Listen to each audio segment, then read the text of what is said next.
So today what I'm going to be doing is talking about the engine that powers Ember's view layer. So you've heard of Glimmer. Hopefully if you're here you have. You probably heard that it's fast or that it's implemented using a VM architecture. And I'm going to talk about both like why, how it's fast, and also why it's architected the way it is. The first part of this is that writing web applications is really hard. There's so many competing constraints that you have to balance just right. And quite often it feels more like an art than like a science. So you're spending a lot of time. You're spending a lot of time on all these different constraints. You don't really have time to do all of them. And getting it just right, making your customers happy is hard. It's a tricky thing.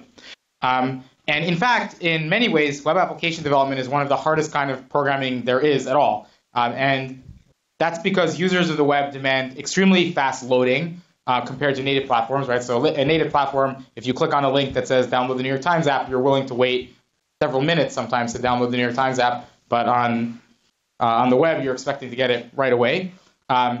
People are also because of the fact that people want really fast loading, you can't get away with downloading like all the data up front. So really simple problems like loading data, which you think, oh, I'll just make an AJAX request or something, they actually become racy distributed computing problems because you can't get away with downloading everything up front. You have to download a little bit and then incrementally to give people the app very quickly. So it's not really a surprise that when you put all this stuff together, basically everyone in this room, including me, feels daunted by web application development in general. And it's also why sometimes you hear people longing for a simpler time when the web was a less ambitious place. This is one of my favorite blog posts. And it's an example of a phenomenon where more and more people are arguing that the web isn't really designed for that. By the way, this is not Photoshop. This is for reals. Quarks mode. Who would have? So despite the fact that people really like the web has huge advantages, and there's real reasons why people target the web in the first place. It's actually pretty common to hear people say, "Yeah, let's give up on being ambitious on the web." But since I'm an ambitious type and I'm a believer in the web, this doesn't really work for me personally. So let's talk about what we mean when we talk about performance. And unsurprisingly, it's a complicated topic. So maybe in your head you have an axis like this. So you're like, we have to make our app twice as fast. You think, oh, well, we have to go from the slow side to the fast side. But it's actually pretty complicated. There's no single axis. There's actually a number of axes in which an application or library can be fast or slow.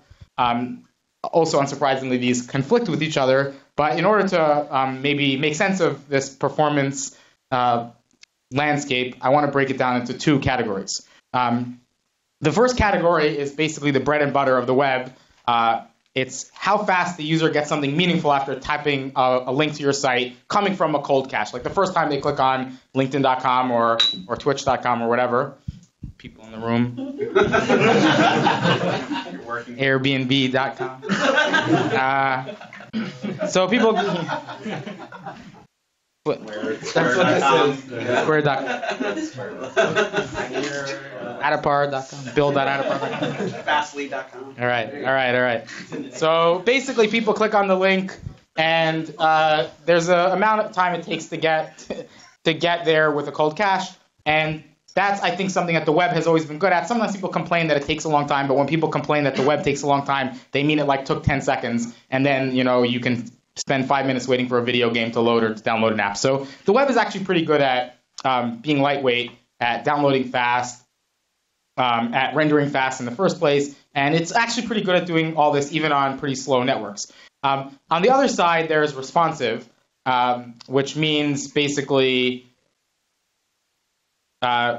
once you have the app loading and you click, you get a fast update, you get 60 FPS, even with a slow CPU. And this is something that the web is actually plausible at if you work at it, but something like a video game or a native app is typically expected to be better at it. And interestingly, these two things are usually in tension. So starting fast usually means that you download very little code and you do very little work in the initial render. You really minimize what you're doing initially.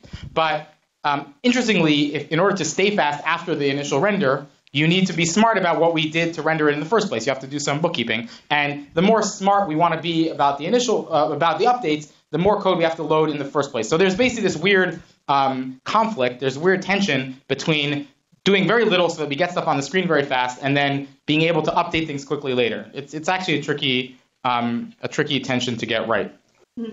So usually in tension. So as I've said, games do a really great job with responsiveness. You get really incredible immersive experiences running on modern consoles and even mobile devices sometimes with hardly a hiccup. And this is really great. This is Horizon Zero Dawn. Played a lot. It's a great game. Unfortunately, it comes at a cost. This is the dreaded loading screen. In order to keep things running quickly once you start playing, a lot of games, most games, subject their users to extremely long loading times.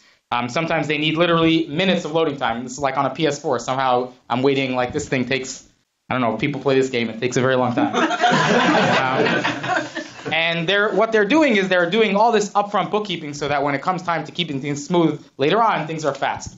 And that's one really extreme way of going. On the flip side, the web is focused at getting content on the screen as fast as humanly possible. So on a desktop, forget about minutes. If you don't get content up in a matter of seconds, your users are going to get out of there.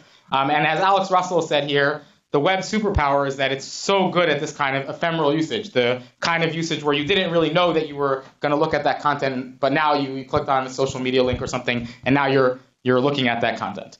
And while for some reason users of native apps are willing to tolerate minutes and minutes of initial installation, web applications don't have that luxury. I actually think it's pretty weird, by the way, that web applications tell people to download the native app, which basically goes from, 10 seconds, super slow, please wait now minutes to download the native app. Very strange, but it's a very common thing.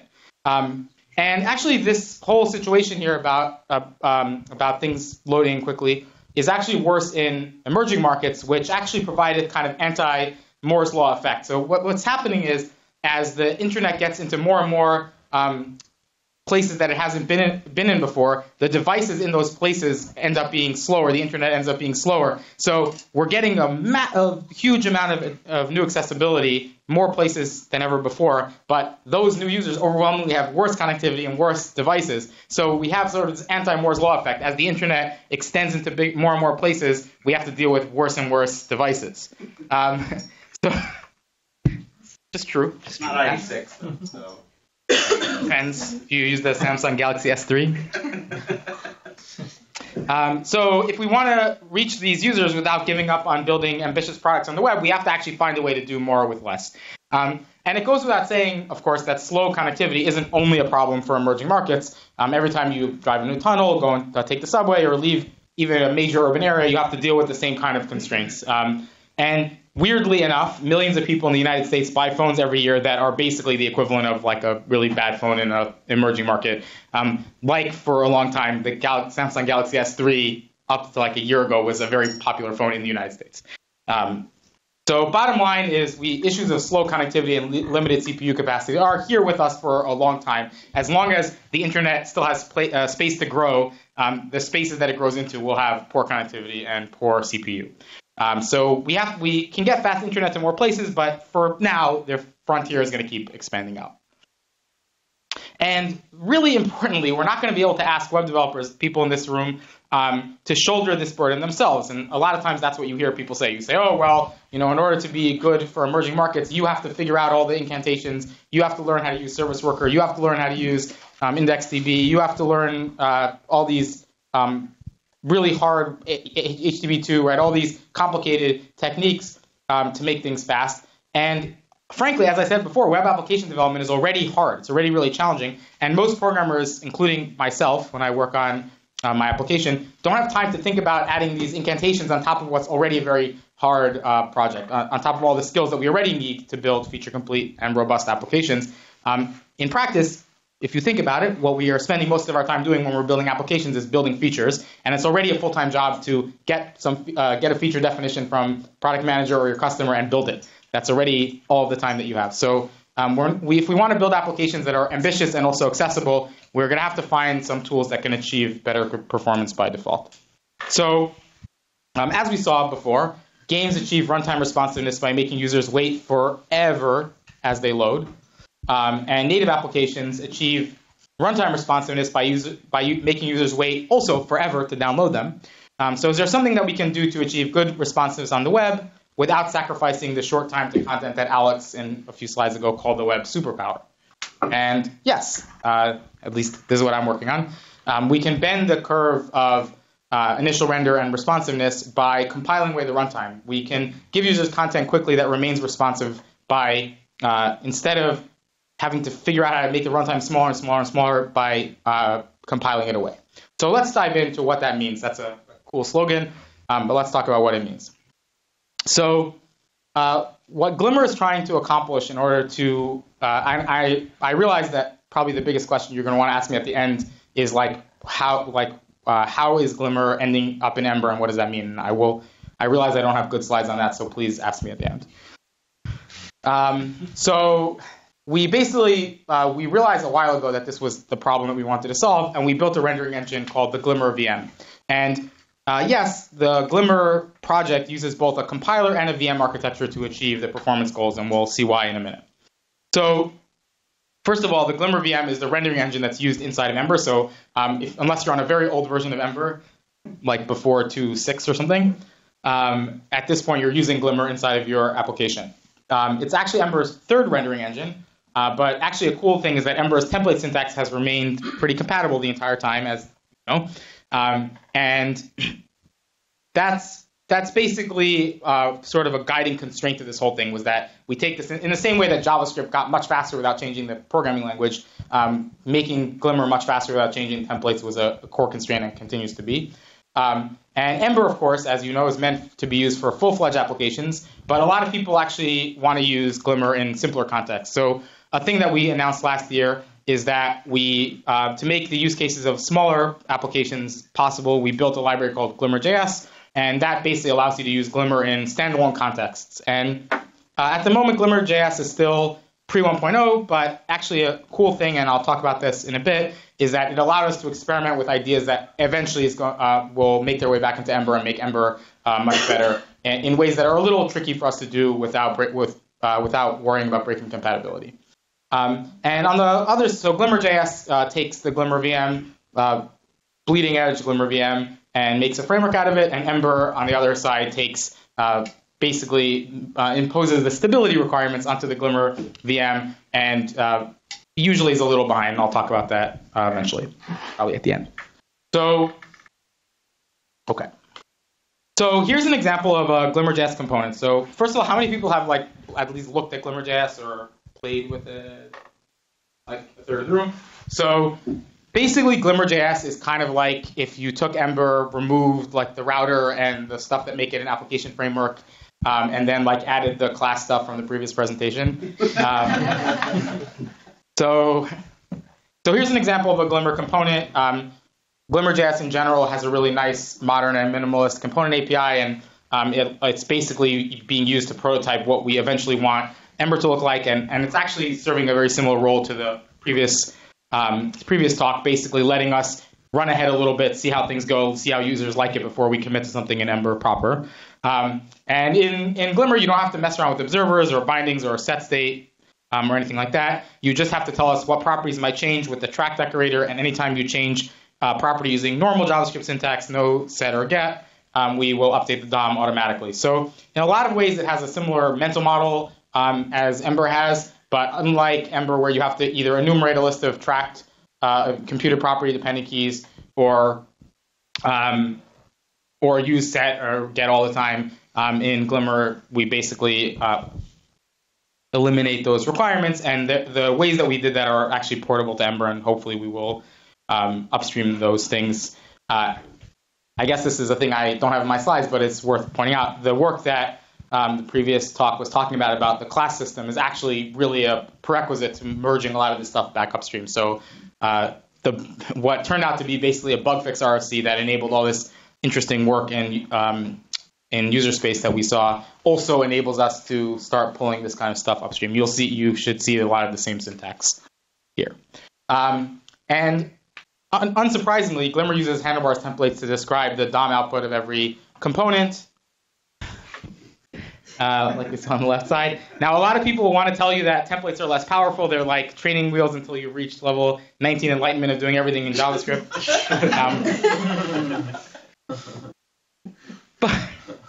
Sorry, this is like a Tom slide that I'm not so good at.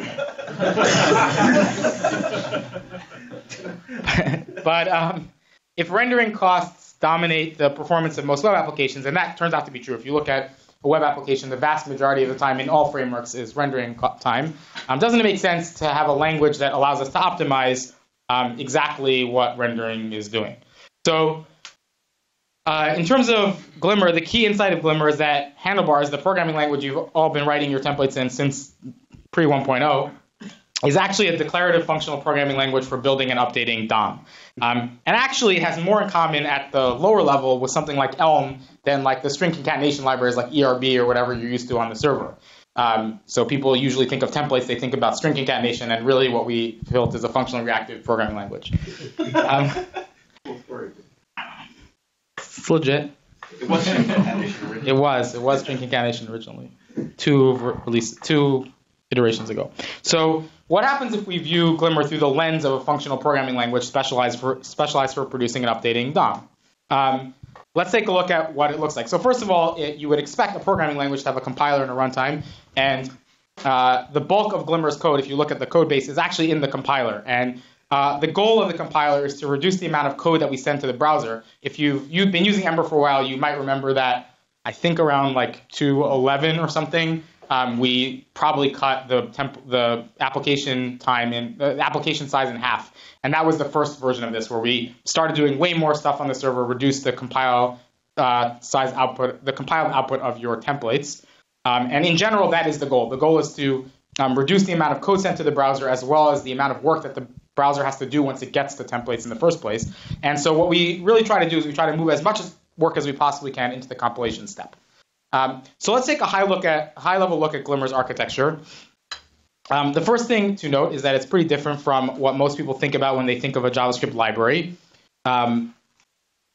Basically the way this works is that we take in all these components in your application at once. So this is Glimmer. I actually need to, as I said, talk about where exactly we're at with Ember, but the latest version of Glimmer basically takes in all your components in your application at once, it parses all your components, and turns them into a single executable program that will run in the browser, building and updating your DOM. So what kind of program does the Glimmer compiler turn your templates into? So we have these pieces of code. What does it turn into? So Babel, of course, turns JSX into JavaScript. Svelte turns templates into JavaScript. On the other hand, Glimmer turns templates into something called Glimmer bytecode. And Glimmer bytecode is a binary format that efficiently codes DOM and component-related operations into binary. So if you've ever seen like a hex dump in either a really old game or some CSI Miami or something, this is a representation of what a television show might show for Glimmer. And basically, we take what looks like a template, and we convert it into a binary. So here's a realistic piece of output. There's sort of assembler style, so there's sort of mnemonics here, right? So of course, in the binary, it's 0x48 is a 32-bit integer, and if you look at the dumped output, you see the mnemonic. But the part on the left, the 0x20, 0x16, etc., is the only thing that's actually in the program. And the bytecode that we emit at compile time is executed on top of the Glimmer VM, which is a little runtime that we include with the application. So for GlimmerJS itself, we got the VM down to about 18K at the moment with Brotli compression, but we're confident we can actually get it down to smaller, more like 10K in the future. The details of this are changing a little bit with WASM, which I want to talk about. But we basically think we can get the size down to something that's very minimal. Okay. So today, the Glimmer runtime itself is very small. Like I said, we were planning on making it even smaller. But the bigger deal is actually the templates. The templates themselves are very small over the wire. And in practice, in all frameworks, including React, templates or render functions or whatever, dominate app size. So if you look at what an app looks like when you compile it in any framework, the thing that is the equivalent of the render function of the template ends up being the bulk of what ends up in the payload. So if we can make the template size smaller, we get big wins. And that's something that we've been progressively working on more and more. So when we landed the first version of the more compact format, we saw huge reductions in Hello World application size. This is now quite some time ago, maybe somewhere between 6 months and a year ago, a year ago. So when we shipped the first version, we got huge wins. And I want to talk a little, so we got these huge file size wins. I want to talk a little bit about probably a more important long-term win than what we already saw. So obviously network time matters a lot and you want to make the payload smaller. But there's actually another reason that this template format is such a big improvement, which is JavaScript parsing.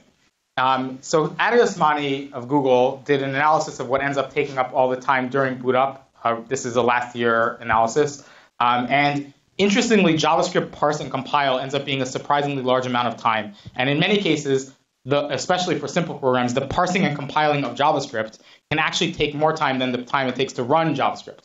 So this is not an intuitive thing exactly, but parsing and compiling JavaScript, just the fact that you are using JavaScript and not like decoding an image in the browser, takes a huge amount of time. It takes more time than the amount of time it takes to run it usually. So this is something that basically everyone saw. This is Sebastian Markbadge from React. Parse and compile time is a surprising amount of initial boot. If you stare at it, probably if you ever looked at performance, you ignored the first big blob. You say, there's nothing I can do about that.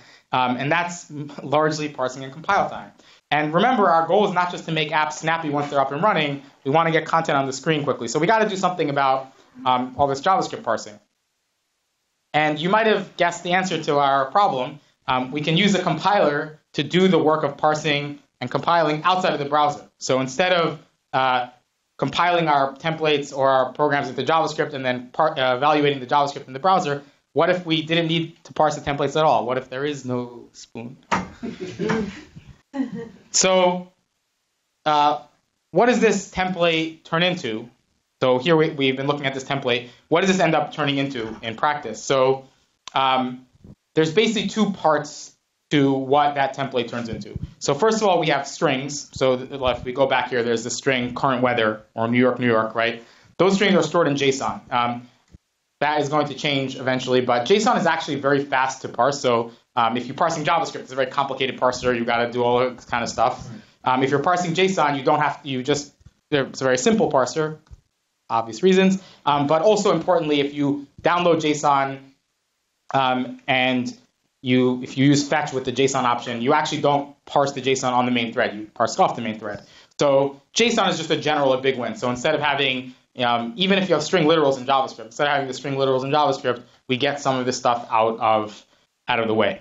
But more importantly than the improvements that we made to make parsing strings much faster, the program itself is bytecode, which is binary. So instead of having to parse and compile JavaScript into whatever the browser's internal representation is, the bulk of the program, all those templates, could be like hundreds of K in your program, in your app, those things turn into just simple binary structures. And the cool thing about that is that as soon as we have those bytes over the wire, we don't have to do any parsing at all. So we don't have to have the browser process them, do anything special. We already have the bytes. We can just mem copy them and go. And basically, we've taken these templates, which look like strings, basically, and we've turned them into a binary that doesn't have to be parsed at all, which is cool. So let me show you a demo just to show you what it means. There's a few demos that I want to show you. So this is a stress test, and what we did in the stress test is we turned a bunch of Wikipedia pages into components, and we rendered them with the fast 3G profile with a 6x CPU slowdown. And this was basically what approximated our 90th percentile at one app that we were working on. This app, actually. And in the real world, there actually is a lot of static content, so this is actually a nice test of initial render. Also, if you've heard Glimmer has static optimizations, those optimizations don't come into play here because we're rendering for the very first time. And so the left, I think, is Glimmer, the right is Preact, and I have to figure out how I'm supposed to play it, right? So Preact, of course, I said Glimmer is 18K, Preact is 3K, and this is just without doing anything other than basically creating the hello world. And what you'll see is that Glimmer loads a little faster, so basically neck and neck, but Glimmer does a little bit better. And I have some cooler stuff to show you in a bit, but I think it's worth noting that the fact that Preact is really the minimal possible runtime that you could create in the browser and still have it work at all. So it's like the minimal JSX thing. The fact that we took something that is basically as involved as a handlebars template and converted it into something that's competitive with Preact, even though we have an 18K runtime, is pretty cool. Something that took us some time. Okay. And incidentally, I don't want to turn this into a Preact bashing session. We chose Preact as the test case because it's a very, very tiny thing. And because we're talking about initial render, we wanted to pick something that really benefited the micro case. When you use React, especially with Fiber, a lot of the benefits of React, the bulk, help once the app is running, right? So, for example, React with Fiber now has this cool optimization where you schedule things better, and all that stuff really helps once you're responsive. But and so Preact doesn't get the benefit of those things at runtime. But here we're just looking at initial render. So we wanted to know how fast we can get the content on the screen, and Preact was a good way to test that. But as we saw, initial render still took a while. And what's weird about it is that we're doing relatively simple operations. So we're doing like create some elements, insert them, append them, create text nodes, whatever. And if you look at the profile for inserting these 5 Wikipedia pages, what you'll see is that we're basically bounded by how fast it takes the browser to create and render a DOM. So we basically need another approach because the actual amount of work that we're doing is just long. It would be very long if it was just a regular HTML page. So let's break up the work into pieces so that the user can see little bits of content as they appear. So previously, we were going to have to render the whole thing before the user could see any content. What if we could show the user some content before we render the whole page, but as soon as we have something to show at all? So here's another demo. And in this demo, Glimmer is breaking the work up into pieces.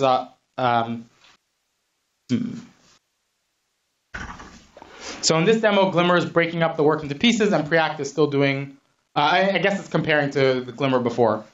So you can see is that Glimmer, with the chunking optimization, loaded extremely fast compared to Glimmer before, which, as we saw, was competitive with Preact. So let me replay that. So what you can see is that the benefit of starting to flush some content onto the page as soon as we had anything to render, when we have a lot of content, really starts to add up. It really gives us a wow. And React with Fiber might be able to be smarter here, but actually now you're starting to see where there's a bit of a trade-off, right? So Preact is very small. It can run those 3K of code and start rendering very quickly, but it doesn't have any smarts to do any kind of special breaking things up the way that we're doing it. Whereas React, with it's like 40 or 50K, they actually have some optimizations, but they can only get to them once they actually execute the 40, 50K of JavaScript code. So how does this roughly work?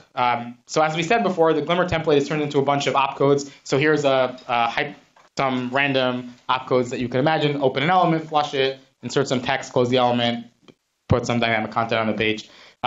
So before, what we saw was that in the first demo, we saw that we synchronously ran all these opcodes. There may be thousands of them, and we just had to wait until all the opcodes were finished. But what we do in the second demo is we can run more than 2 opcodes per tick, but this is for slide clarity. So we run as many opcodes as we can run in 60 milliseconds, which is roughly what the browser gives us. Request.callback is the browser saying how much time we have. So we run as many opcodes as we can, and then we give the browser a chance to breathe. What that means is that the browser will render the content, it will keep the scroll moving, and then, a tick later, it'll go back to us and let us keep going. So what that means is that as long as the user doesn't scroll really, really fast, which you can do, you will basically not even notice that we started showing some content early. And it's kind of interestingly, if you use native applications and you scroll really fast, they are doing similar optimizations, right? So I think people are used to the idea that if you go to a page and you start massively accelerating, you might get to the end of what has already been done before you're done. The cool thing here, again, is that by making sure that we let the browser do its work periodically at its schedule, we don't choke the browser. So we can put some stuff on the page and keep scrolling smooth.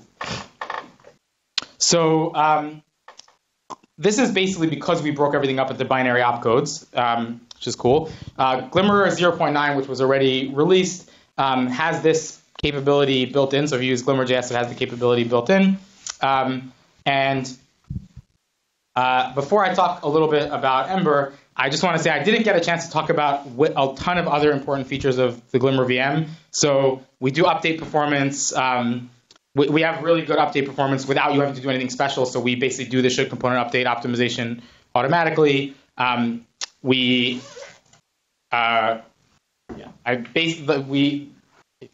really don't want to read this slide, but I probably should. We have streaming server-side rendering, which basically means we can start flushing as soon as we have content, basically the same way that we did it on the client. And we also landed incremental rehydration, which basically means that if you do server-side rendering, give it to the client, start applying the rehydration, we'll start making things incrementally live, also in the same way as the previous example. So basically, all these things are ways that we can do a little bit of work, get the work to the user, and then keep going a little bit at a time as the user starts looking at the content. And actually, incremental rehydration is pretty cool because basically what it means is that you can do server-side rendering, you get the content right away, and there's not really a trade-off where the steps that it takes for us to slowly bring it live doesn't really affect the content. But we actually do eventually and pretty quickly get to full interactivity. So I think it's kind of the whole, I've been working on rehydration problems for a while, and I think it's kind of the holy grail of what you can plausibly do with rehydration and server-side rendering. I had a tweet a while ago that was basically like, if you're doing server-side rendering and you're blocking scroll after you server-side rendered, what was really the point of that? And that's pretty common. It's pretty common where people will show you the content, you'll start scrolling, and then, oh, well, we have to rehydrate, so now block the world while we run a bunch of JavaScript code for a few hundred milliseconds.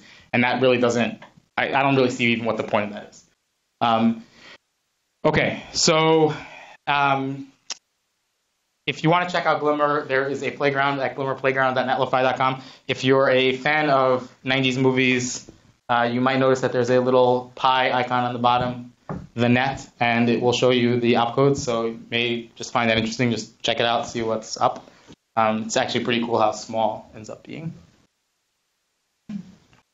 And if you're playing with the playground, you think it's cool, you can check out glimmerjs.com. And just to close, basically the story here is that by using a compiler and VM architecture to boil away the runtime costs, we can render content really quickly without conceding ambitious applications to our native brethren. And my attitude is let's expand the point of view that we have here. By compiling away the runtime, it lets us build ambitious applications that don't compromise on the web superpower, like Alex said, which is getting content to anyone who has a computing device in a matter of seconds. So that's the dog and pony show. I want to just talk a little bit about approximately where we're at right this second, and also how it affects Ember. So I'll talk about Ember first. So first of all, Glimmer, the VM, is just a library that's shared between GlimmerJS and Ember.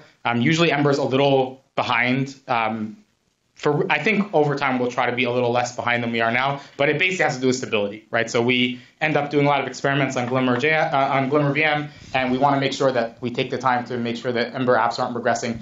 We had a kind of embarrassing regression with partials in 2.15, and I think we worked pretty hard to try to avoid that. So GlimmerJS is kind of where the bleeding edge is, and usually a few months later, the Ember gets the wins. I talked a lot about the precompiled binary opcode and all that stuff. Those demos all come from more or less the most bleeding edge work. It's either all public or going to be public momentarily, but none of it is. None of the most bleeding edge stuff that I talked about works in Ember. However, the nice thing is that because Glimmer VM is just the same library that works in Ember, it's just a matter of time. So just to give you a concrete example, what the major change here is that we, instead of having a big JavaScript file, which is what Ember gives you today, we have a JavaScript file and what we're now calling a GBX file, which is a binary blob, which is the program. And so we have to do things to, now you have an extra file you need to download. We need to change your HTML file that we automatically give you. We need to help people migrate who might be still using Rails to generate their HTML, whatever. Right? So there's just all these details, migration details to get right before we can move this stuff to Ember. But recently we've been, a matter of months in terms of integration. I think hopefully by EmberConf we will be able to say that we're pretty locked in terms of Ember getting the latest. So I'm crossing my fingers on that, just because it has been a bit.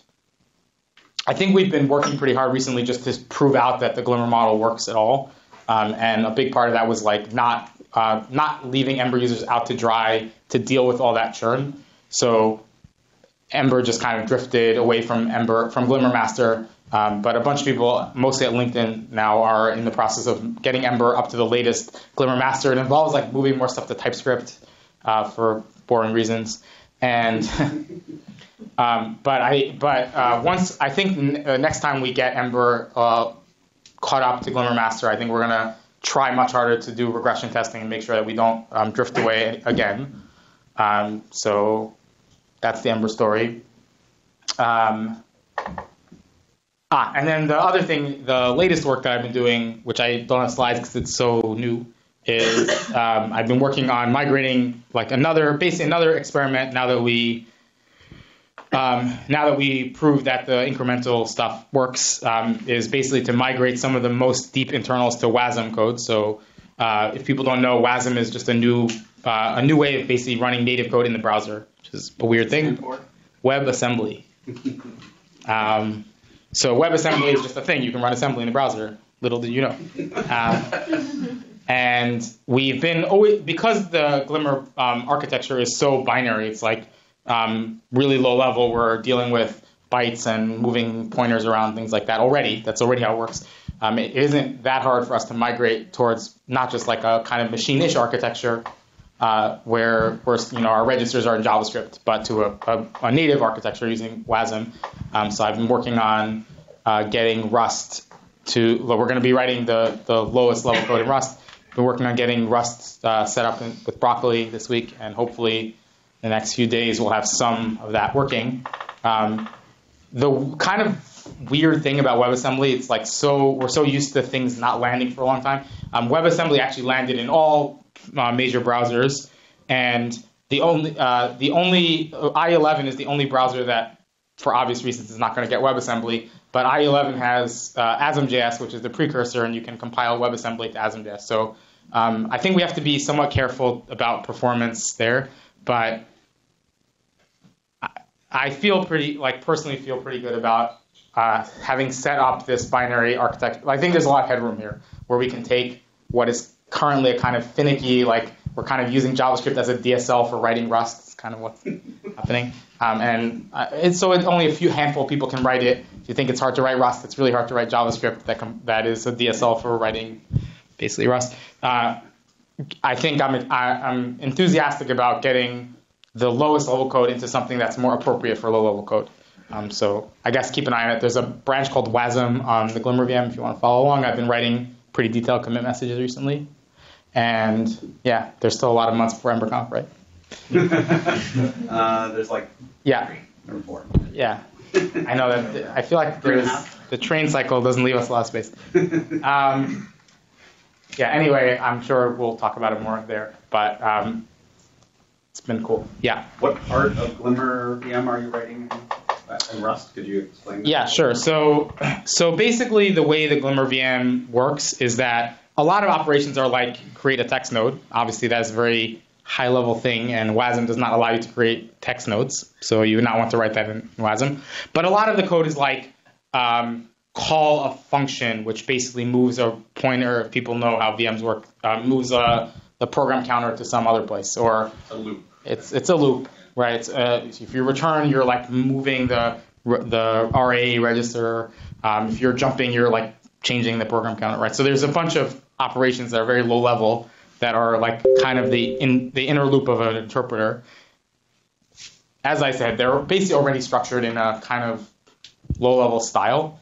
And so the idea is that instead of having a loop and like looking at whatever, basically the life of doing this in JavaScript is to look at a lot of JIT output and like make sure that the assembler that's getting outputted from the JIT is actually the assembler that you expected. Suffice it to say, this is not a fun project. And the cool thing about WASM is if you wrote the program, if you wrote it in, we're not going to write it in C, but you can write it in C or Rust or whatever, then you can just look at the WebAssembly and, oh, yes, it does the thing I expected. You don't have to like warm it up and then make sure it didn't deopt or whatever. So, is it fair to say like the kinds of looping and operations that you're doing are more expensive in JavaScript than they would be in just plain WebAssembly? So interestingly, it's always very hard to say that because JavaScript, when it's running very fast, runs basically at native speed. I think it's predictability. It's better to say that it's more predictable. It's better to say that if you write the loop in JavaScript, you have to know how V8 optimizes and de-optimizes that code, and there's really a million ways that it can go wrong. Chris Selden, who's like one of the most talented performance gurus that I know, has this project called Chip8, which is basically like Chip8 is a game emulator. It's a game system, and he just uses it to like test out different interpreter ideas. And so he's like really good at making the JavaScript do the thing that he wanted. And all he did in his Chip8 emulator with WASM is like convert the loop to C, and he got performance wins out of that. Basically, just because even Chris couldn't really hit all the optimizations perfectly all the time. So I think the win is basically just being pretty confident that the code is doing what you think it's doing. What's up? Is there a cost to crossing between the WASM and the JavaScript code? So that currently depends on the browser that you're in. Firefox just landed like yesterday a thing that makes calling from JavaScript to WASM basically free, like the same as JavaScript to JavaScript. V8's pretty behind on that. So I think the answer for now is it's still there's still a boundary cost. The reason it's a win is basically because even it might be 10 times slower to call the function, but you actually know what the function is doing. Whereas in JavaScript, the fact that it's faster is basically because it's JITted, and then maybe I can give a really stupid example that might just be a good enough representative example. So in V8, this used to be true, and I think it still is, but it's less true these days. If you have a conditional, let's say you have a conditional that says, if I'm trying to make an HTML element, do document.createElement. If I'm trying to make an SVG element, do document.createElement NS for people who are familiar with SVG. So that's a very simple thing. You can write that very easily. It seems like it should be easy to compile into reasonable code. What happens in practice is most people don't use SVG. So that code runs a lot in HTML, and V8 is like, I have no idea what this other branch is. It's just a bunch of gibberish as far as I'm concerned. So if anybody ever actually runs in the SVG branch, kill this entire function and recompile it with the new information that I get. And that's bad. But what's really... It's good until it's bad. Yeah. But what's really bad is that code probably eventually got inlined into some other code that had similar problems. So eventually what happens is you instead of having an interpreter loop, you have a very specialized interpreter loop for the things that you saw the first time around. And then eventually, you happen to hit an SVG in your program later. And basically V8 is like, actually, never mind. Like, chuck this entire blob of code and recompile the whole thing, GC all the code that I created, whatever. And you just would never guess that. I think you would everything looks like it's going well, everything's inlining, it's great. But the fact that V8 put this little poison pill there on that other branch that if you hit it, blow up the universe, is just hard to nobody knows how that. Chris doesn't know how that works, right? We know how it works, but it's hard to be thinking about all the time. So it's just so common that something stupid like that happens that the benefit, even though there's some cost to crossing the boundary, which will hopefully get lower over time, just knowing that I'm actually running a loop, and that when I run the loop, I have a switch statement, all the switch statements actually go run code. Sounds silly, but it's good. Anybody else? Yeah. I haven't looked at this in a while, so I don't know if it's changed, but what's the developer story for using Glimmer components in Ember? Good question. So there has been a lot of work recently to make it work in Canary. So I believe that the current status is that there's a feature flag in Canary that you can use. I think there are two tricky parts to making this work for Ember, and it is a thing that I think we're highly prioritizing right now. One of them is that you need to make sure that you compile your Glimmer components with the same Glimmer compiler as the Ember one. This is not hard, but for people who lived through like the 1X era, I think we want to make sure we don't relive that nightmare. So I think we just want to... Before Ember CLI. There was even a little bit of time after Ember. Basically, we need to make sure that that doesn't become a problem, that there's a well-understood way to know that you're using the right one. And then second of all, I think my personal opinion is that we should just prioritize allowing the Glimmer API to become stable even before we prioritize the APIs that would let us write that as an extension. I think that really has to do with who does the work. So Godfrey's been doing the work to make Glimmer Ember extensible enough that you could write the Glimmer component library as an add-on, and other people are working on writing RFCs to formalize what the Glimmer API is. But I think we're like within a few months of having. We already have it in Canary, and I think we're pretty close to having something more stable than that. There's actually a piece of information. I think the thing that was blocking it recently was finalizing the NameBlock RC. So there's the RC that lets you. So today you can have like a component that has one block, and you can also have else. But if you want more blocks than that, sorry. And the NameBlock RC lets you have as many name blocks as you want that you can yield to and whatever. And for various reasons, that turned out to be a tricky syntactic problem.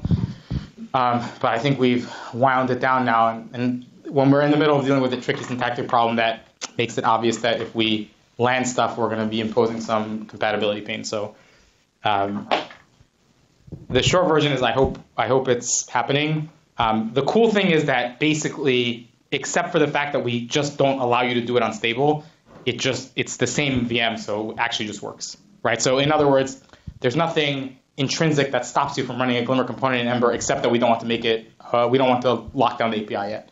So it's an API design problem, not the technical problem is easy except for the synced compiler thing. Anybody else? Take one more question. Yes. I'm an artist and I work a lot with developers and try to always know what code would go well with the problem we're trying to solve. And I just loved your descriptions because it sounds like Glimmer to me sounds almost like you're making the data so minute and fine that it's like more it becomes like a mist that can be just like moved around and called up really quickly and then dissipate before the next thing comes up. And I'm wondering I guess two questions. One is like the New York Times or an example like that. Which sites do you think are a great example of like being able to work with Glimmer or conditions that you think are like their designs will evolve to deal with this kind of speed? And then also with voice, for someone like myself, I love to just not even look anymore at interface and just hear things. And do you see any kind of Glimmer equivalent coming for being able to get voice scrolling to happen or something like that? Sure. That was a few questions. I'll try to remember how to answer all of them. So first of all, I think Ember, the project, continues to be really good for like productivity apps that you spend a lot of time in. So for example, I work on Skylight. Skylight actually loads pretty quickly, like within a few seconds, and then you stay in it for a long time, and it's very interactive. You get animated graphs, whatever. And I think Ember still is really, really good at that. I think there's like Heroku dashboard, there's I should have a slide with all the enumeration, but there's actually a ton of dashboards that basically work well with Ember. And I think that's really what Ember is really good at, is basically this like a very like a whole app with a lot of navigation that you live in. You should build Gmail in Ember. Really, they should build it in Ember. And frankly, I think people spend a lot of time thinking about desktop performance, but Ember, I like using Ember apps. I often can tell that's.